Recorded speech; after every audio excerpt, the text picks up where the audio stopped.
Ok. Cette question-là, je vais répondre. J'ai répondu déjà un peu à cette personne-là, mais je vais répondre en gros parce que c'est une question très récurrente, hein. Puis je voulais.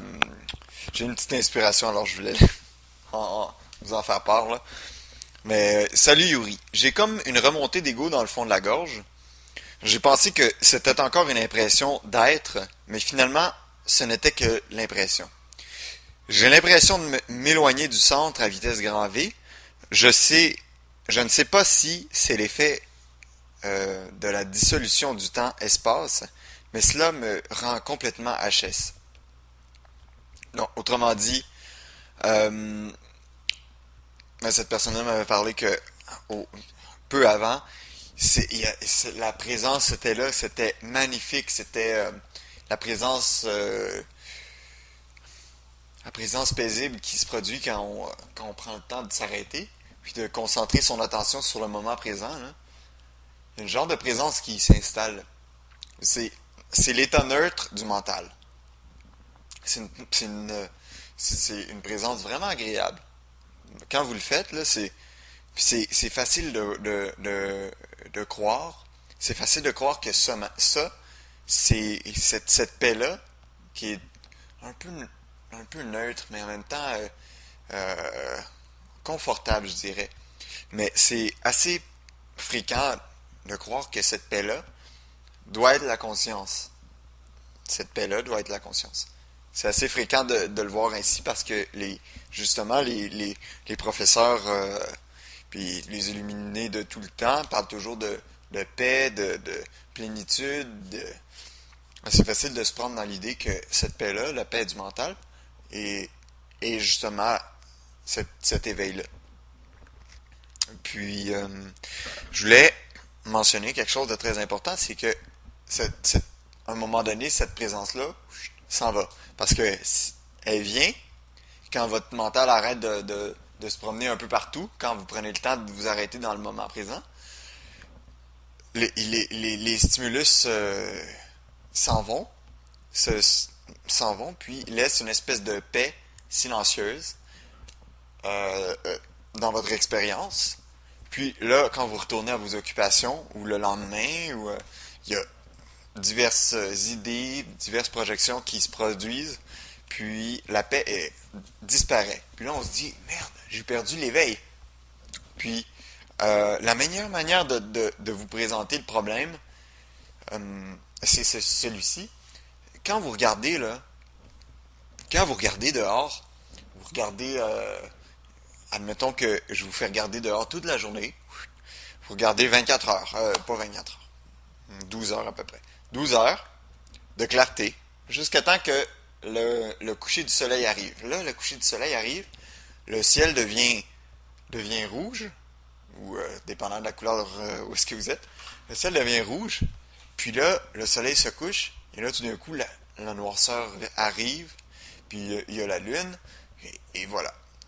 La noirceur est là pendant à peu près 12 heures, puis là, le matin, le soleil se relève tranquillement, peu à peu.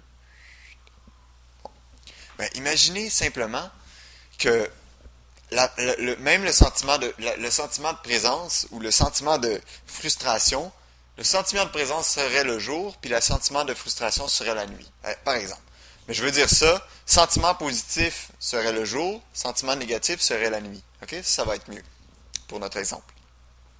Mais le sentiment le positif a été devant vous pendant 12 heures. Ensuite, il change, commence à devenir neutre, puis là, hop, il disparaît, il s'en va. Puis là, c'est un sentiment négatif qui est là. Ça peut être la peur, la frustration, la colère, l'irritation, tout ça.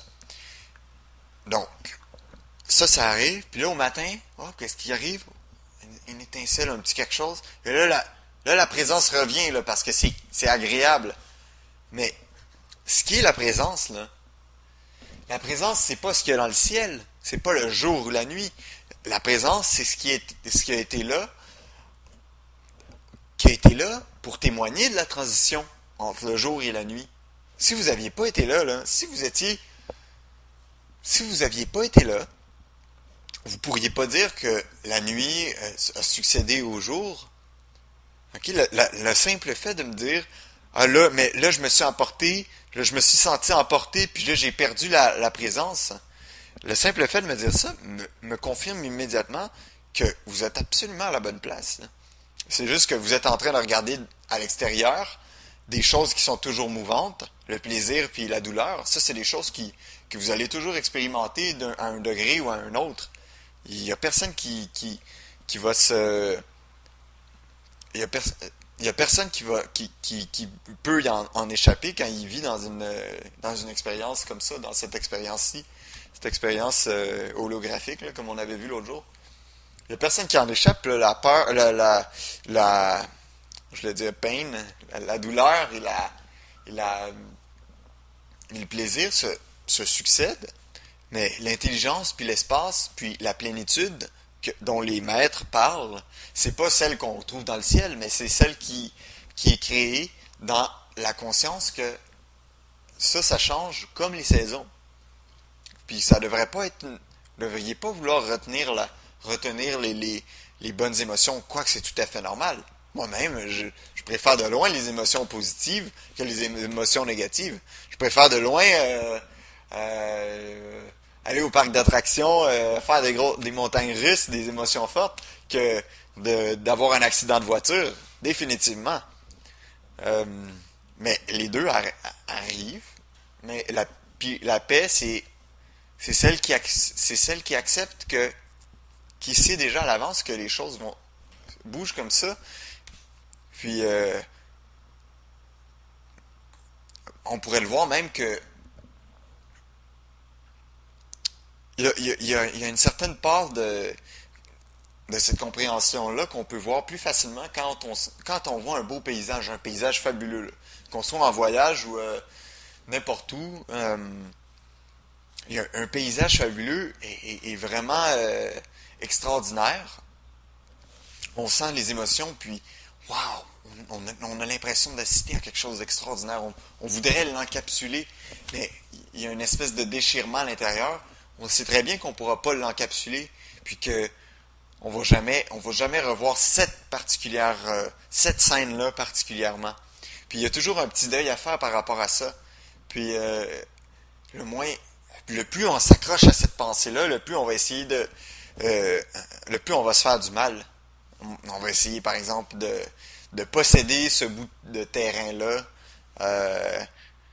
de posséder la beauté. On va essayer de la posséder, de pouvoir l'acheter ou la produire, euh, la capturer. Mais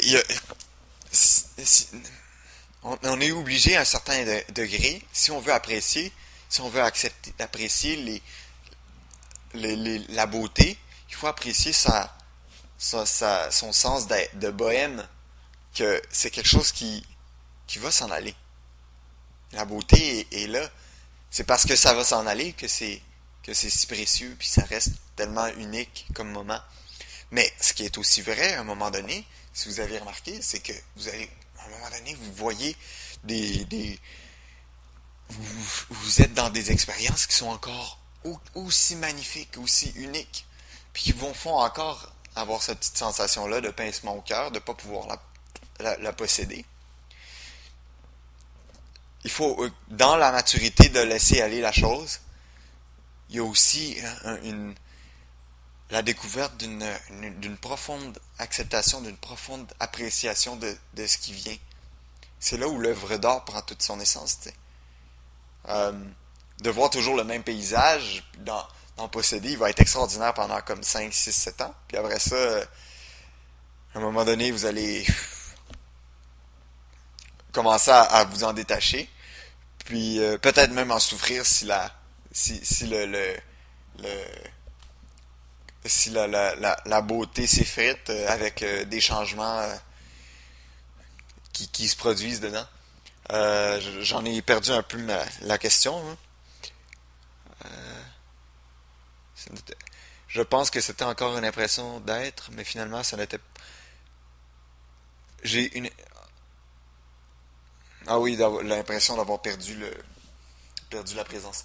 Donc, la, la, la, euh, la sagesse, est pas dénuée de ce sens-là, de ces pincements-là au cœur, mais c'est juste qu'elle laisse place à une compréhension saisonnière de ce qui se produit dans le mental et dans la vie. C'est pas comme oh merde, pour le restant de mes jours, je verrai plus jamais rien de beau pour le restant de mes jours. Ça serait peut-être la réaction de quelqu'un qui veut posséder cette beauté-là. Parce que voulant la posséder, il se fait croire qu'il n'y aura jamais rien d'aussi beau dans sa vie, qu'il va jamais rien trouver d'aussi beau dans sa vie. Ça peut être assez paniquant, mais je sais pas, il y a quelque chose là-dedans, il y a une leçon là-dedans, mais ce qui est important, c'est de savoir que la présence, ce qui est senti à l'extérieur comme expérience va toujours être comme la nuit et le jour. Mais la présence ultime, l'intelligence première, la cause de toutes ces choses-là, c'est la personne qui peut témoigner du passage du jour et de la nuit. S'il y avait personne pour témoigner du jour et de la nuit, il y aurait seulement... Si on était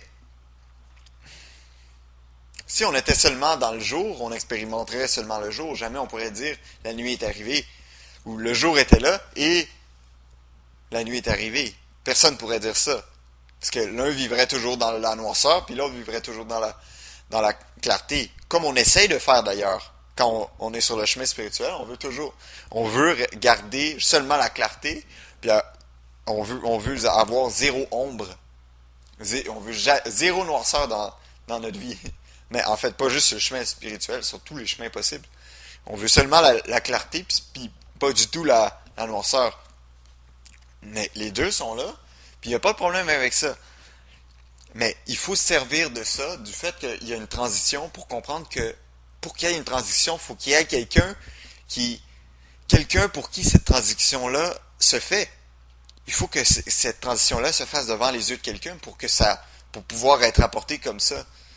Puis le mystère est là-dedans. Le mystère est dans celui qui observe cette transition-là, pas dans la transition. Puis ça m'arrive toujours des gens qui m'écrivent, ils me disent j'ai eu une expérience là où que tout était du plus lumineux, c'était extraordinaire, puis je me sentais un avec toute chose, puis je savais que j'étais cette lumière-là. Puis là, la lumière est partie, puis depuis ce temps-là, ça fait 12 ans, je cherche depuis ce temps-là à ramener cette...